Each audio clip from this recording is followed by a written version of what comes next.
എന്നിങ്ങനെ പറയുകയാണേ. അപ്പോഴത്തേക്കും നമ്മുടെ കുശുമ്പിപ്പാറ ഏട്ടത്തിയമ്മ പറയുകയാണേ, ആ പാലക്കീഴ് ഒരു അമ്പലം ഉണ്ടല്ലോ, അവിടെ ചെന്ന് 101 രൂപ ഉഴിഞ്ഞങ്ങ് ഇട്ടേക്ക്, ഈ ജോലി പോവാണേ എന്ന് പറഞ്ഞിട്ട് പറയുകയാണേ. ശരിയാണ്, പ്രാർത്ഥിക്കാനും ഒരു കാരണമൊക്കെ വേണമല്ലോ എന്നിങ്ങനെ ഹസ്ബൻഡ് പറയുകയാണേ. ആ ആ ആ അല്ലെങ്കിൽ 101 വേണോ, 51 പോരെ എന്നിങ്ങനെ ചോദിക്കുവേ. അപ്പോൾ പറയും 101 അല്ല, 51 അല്ല, 101 തന്നെ കൊടുത്തോ എന്നിങ്ങനെ പറയും കേട്ടോ.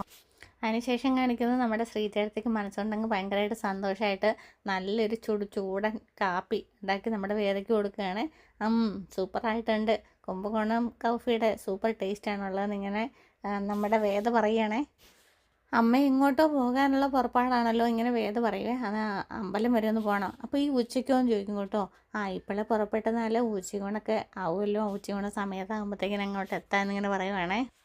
ഇത് കുറച്ച് ദിവസമായല്ലോ ഇങ്ങനെങ്ങും അമ്പലത്തിൽ പോകുന്നതെന്നിങ്ങനെ പറയും കേട്ടോ. അപ്പോഴത്തേക്കിനും ശ്രീചേട്ടത്തി പറയും, എല്ലാ വർഷവും ഇത് പതിവാണ്, നമ്മുടെ വെഡിങ് ആനിവേഴ്സറിക്ക് മുന്നേ ഒരാഴ്ച മുന്നേ ഇങ്ങനെ അമ്പലത്തിൽ പോവും, അത് കഴിഞ്ഞ് കുളിച്ച് തൊഴുതു വന്നിട്ടാണ് ഭക്ഷണം പോലും കഴിക്കുള്ളൂ എന്നൊക്കെ പറയും കേട്ടോ. അപ്പോൾ അച്ഛൻ്റെ അമ്മയുടെയും വെഡിങ് ആനിവേഴ്സറി ആണോ എന്നിങ്ങനെ ചോദിക്കുവേ. ഇനി 2 ദിവസം കഴിഞ്ഞ് വരാനിരിക്കുന്നതേ ഉള്ളൂ എന്ന് പറയും കേട്ടോ. അപ്പോഴത്തേക്കിനും അഡ്വാൻസ് ആയിട്ട് ഹാപ്പി വെഡിങ് ആനിവേഴ്സറി എന്ന് പറയും കേട്ടോ. അപ്പോഴത്തേക്കിനും നമ്മുടെ കുശുമ്പുപ്പാറ് ചേട്ടത്തിയമ്മയും ചേട്ടനും കൂടെ വരുവേ.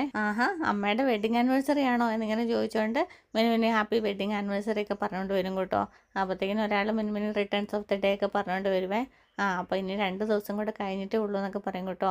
അപ്പം നമുക്ക് ഒരു സന്തോഷമല്ലേ, നമുക്ക് ആഘോഷിക്കേണ്ടതെന്നിങ്ങനെ വേദ ചോദിക്കുവേ. എല്ലാ വർഷവും ഇതുപോലൊരു വർഷം അങ്ങനെ കടന്നു പോകും.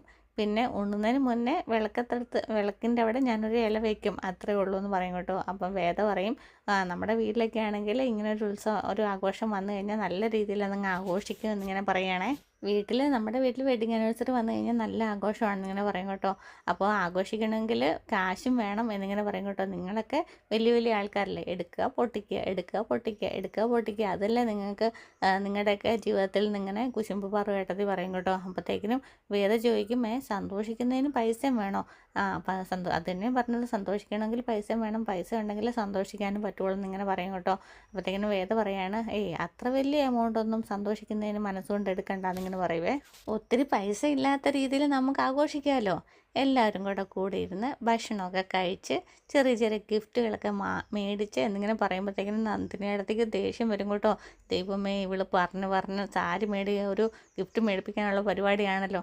ഒരു സാരി മേടിക്കണമെങ്കിൽ മിനിമം കുറയാതെ 1000 രൂപ വേണം എന്നിങ്ങനെ മനസ്സിൽ പറയുവാണേ. എന്നിട്ട് വേദ അപ്പോഴത്തേക്കിനും ചോദിക്കും, എന്താ നന്ദിനിയടുത്ത് ആലോചിക്കുന്നതെന്ന് ചോദിക്കും കേട്ടോ. അപ്പോഴത്തേക്കിനും പറയുകയാണ്, നീ ഈ ഐഡിയ ആയിട്ട് അച്ഛൻ്റെ അടുത്ത് പറയാൻ പോകുമ്പം അച്ഛൻ എന്ത് പറയും എന്നിങ്ങനെ ആലോചിക്കുമായിരുന്നു എന്ന് പറയുവേ. അപ്പോഴത്തേക്കും